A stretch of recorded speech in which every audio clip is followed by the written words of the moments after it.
What's up, YouTube? Duelist Selenite here, and I'm coming back at you with another deck profile, finally, after me being gone for a while. I apologize for my absence. I moved houses, and then college also started back up for me, so I've been pretty busy. But during my absence, I've been able to come up with a pretty handy build of True Dracos that is fitted for this most recent ban list. And it's actually a very interesting version, because this is actually a 60 card variant of the deck that is made specifically to counter the current meta.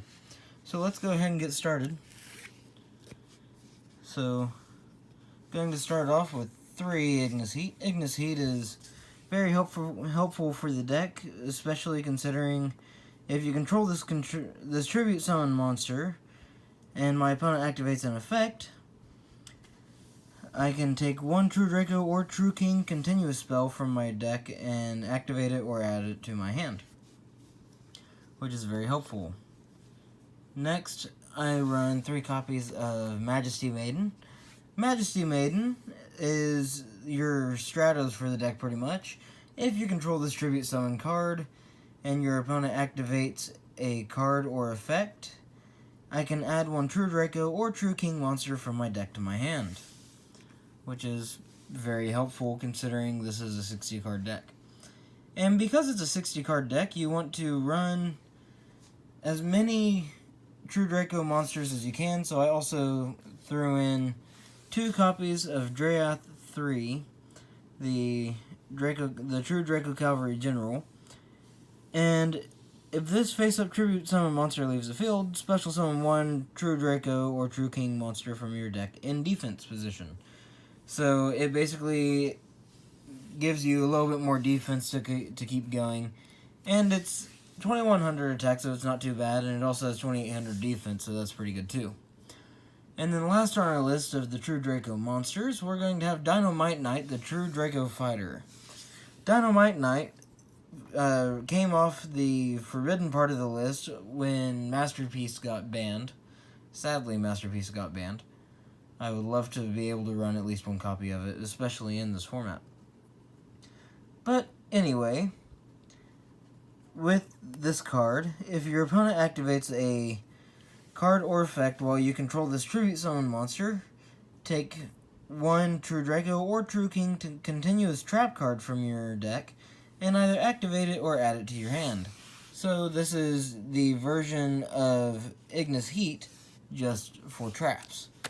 So, now that we are off of the True Draco monsters, I run 3 copies of Amano Iwado, and I also combo this with 2 copies of Forbidden Chalice in this deck, because you can chalice it and then it'll stay on your field continuously, and your opponents won't get their effects, which you can probably guess the deck I have this for specifically. It is the Nightmare Goki and Altergeist. Those 2 decks are probably going to be the most prominent in this next format, considering they took the least amount of hits. Altergeist taking no hits whatsoever.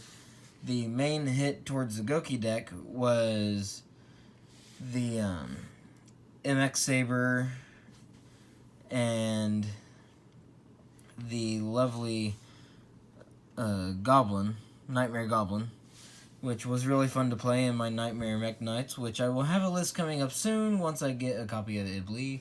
I have everything in the Nightmare engine except for Iblee for some reason. So, next on the list of monsters, I play total of 4 hand traps. It is 2 Ash Blossom to counter anything that would add from deck to hand, special summon something from the deck, or send something from the deck to the graveyard. So if for some reason someone's playing Light Sworns, I'm not really going to waste my time on this. I'm going to save this for something else in that deck. Then I played 2 copies of Droll and Lockbird to keep people from continuously searching through their deck. So, that is it for the monster part of the deck. It's quite a few monsters for True Draco, I'm not gonna lie, it's pretty good. Now onto the spells. Thankfully, we still have Diagram at 3 for this deck. And Diagram literally is another version of Stratos, really, because you can actually search a True Draco monster off of this card, but you have to ditch something from your hand or just from your field. And then it also boosts your True Draco monsters and True King monsters, if you run those, by 300 attack, and it also protects them the first time that they would be destroyed by battle. Only if they are tribute summoned, though. Next, since you run no extra deck, and this deck uses mainly tribute summon monsters, and almost every deck in the meta, or at least what we are guessing will be in the meta, runs an extra deck, I run 3 copies of Domain of the Monarchs. Well, Domain of the True Monarchs. I always forget the true part. This card helps for the most part because if you tribute summon monster you control attacks an opponent's monster, it gains 800 attack, which is actually very helpful. So, that helps the deck out quite a bit because you can activate it. You have nothing in your extra deck, so your opponent can't summon anything from their extra deck as long as you control a tribute summon monster, which chances are they're not going to be able to get rid of. So, after that, I run, thanks to the new list, I accidentally dropped that, I run 1 set rotation and 2 terraforming. I was going to run 3 and 1, but since terraforming got put to 2, I run 2 and 1. Really, this is just to get my field spells to the field, because you want to have them, which is a reason why I run 6, and all 6 of the field spells work perfectly with this deck. Okay, after those 2 cards, I run 3 copies of Pot of Desires. This is, it's something you want to run in any 60-card deck really anymore because we don't have grass anymore, which I would never run in this deck anyhow. But Desires is literally just to help you gain consistency. Same for this next card, Pot of Duality. And with you not special summoning any cards out in your deck, period, because they're all tribute summoned, you could special summon them off of other effects, I guess, but chances are you're not going to. This card adds a little bit more consistency because it reveals the top 3, add 1 to your hand, and then the other 2 that you didn't want get shuffled back into the deck, and you don't know what's on the top of your deck anymore. Now after these, I don't own any copies of Card of Demise, so I play the poor man's version, which is Into the Void. And I only call this the poor man's version because this is the reprinted copy. The copy that came out before the reprint cost about $25. And now that we have a reprint, that copy is down to about $4 or $5, and this is about $2 or $3, which is nice. And I could be wrong because I got these out of the set that it was reprinted in, which was Battles of Legend Light's Revenge. So I could be completely wrong, and it could cost like $1 now. I don't know. But it's still pretty helpful in the deck. Not as helpful as Card of Demise would be, but, if it works, it works. So that's what you want. Next, I run 3 copies of True Draco Heritage. This is just you need it in the deck. You need 3 copies of it. It is probably the most helpful card in your main deck because you can send True Draco cards from your hand to the grave off of Diagram and then use this effect to draw that number of cards that were different types. So, like, if you somehow manage to activate all 3 Diagram in one turn and get a search from each one, you can discard a spell, a trap, and a monster that are all True Draco, and you get to draw 3 off of this lovely card. Now, after that being said, I run 3 copies of Disciples. Disciples is mainly in here to really just help you get your monsters out because it's tribute summon fodder.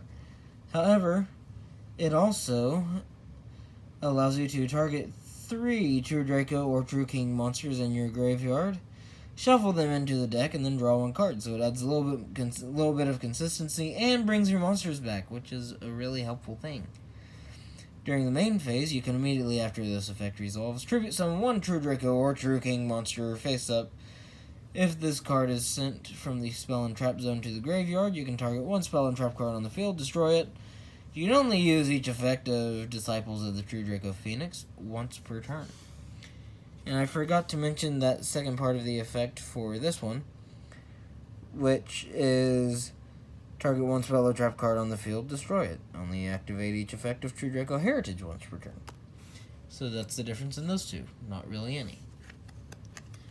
Okay, and then next up, the 2 copies of Forbidden Chalice to combo with Amano Iwado. And really, that's the only reason you run it, because it also, I believe, gives it an attack boost. If these cards will cooperate with me. There we go. And then, next on the list, I run 1 copy of Upstart Goblin, a little bit more consistency, and 1 copy of the Monarch Stormforth, because if your opponent extra links, even though it doesn't really affect you that much, you can get rid of their strongest link monster, or the strongest monster on their board, period, just by using this card, which is very helpful. That is it for the spells. That is a pretty hefty spell lineup, and if I have to say so myself, if I must say so myself is the actual saying. I don't know why I changed it. Okay, next, trap cards. I run 3 copies of True Draco Apocalypse. This card has 2 effects. If it is sent from the spell and trap, actually it has a total of 3. If this card is sent from the spell and trap zone to the graveyard, you can target 1 monster on the field, destroy it. You cannot activate the following effects of True Draco Apocalypse in the same chain, but you can still activate them in the same turn. First of the following 2 effects is you can target 1 other True Draco or True King card you control, destroy it, and if you do, the attack and defense of all face-up monsters your opponent controls becomes half their current attack and defense, even if this card leaves the field. Very helpful. During your opponent's main phase, you can immediately after this effect resolves, tribute summon 1 True Draco or True King monster face-up. You can only use each effect of True Draco Apocalypse once per turn. Okay, then after that, I play, of course, the 1 copy of True King's Return. True King's Return allows you to special summon a True Draco or True King monster from your deck, from your graveyard to the field. Also, if it is sent from field to grave, you can target 1 monster on the field, destroy it. You cannot activate the following effects of True King's Return in the same chain. And then, of course, it has that wonderful effect that is,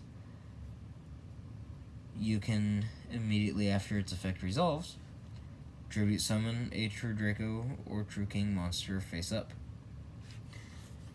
Okay, after that, I have 3 copies of Rivalry of Warlords.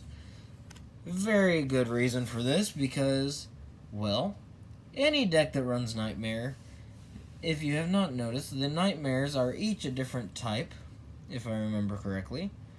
I know for a fact they are all different attributes, but they are most likely going to be different types from the monsters that your opponents are using in their main deck, which slows down their deck entirely. Next, I run 2 copies of Mistake. It is another continuous trap card that you can use for the tribute fodder, but it also makes it to where neither player can search through their deck, but they can still draw. So if you're not careful, this will surely hurt you, but if you use it at the correct time, which would be your opponent's turn, and then tribute summon on your turn using it as material, you can stall your opponent's deck and give you more time. Next, I run 2 copies of Anti-Spell Fragrance and 1 Imperial Order. These 2 are for the random Pendulum Magician matchup that might happen, and it also slows down Trickstars just a tad. But really, these cards aren't in here for any other reason. Gonna be honest. Next is two copies of Storming Mirror Force, because if your opponent has a full board and they attack you directly, or just attack you period, you can just send everything back to their hand or extra deck, which is very wonderful and helpful in today's meta. And last but not least in this entire deck profile, considering I really put anything that would be in a side deck in the main deck, I run 1 copy of Skill Drain. Skill Drain is very helpful in this format because it stops monster effects on the field. However, decks like Nightmare, wow, that would be scary too.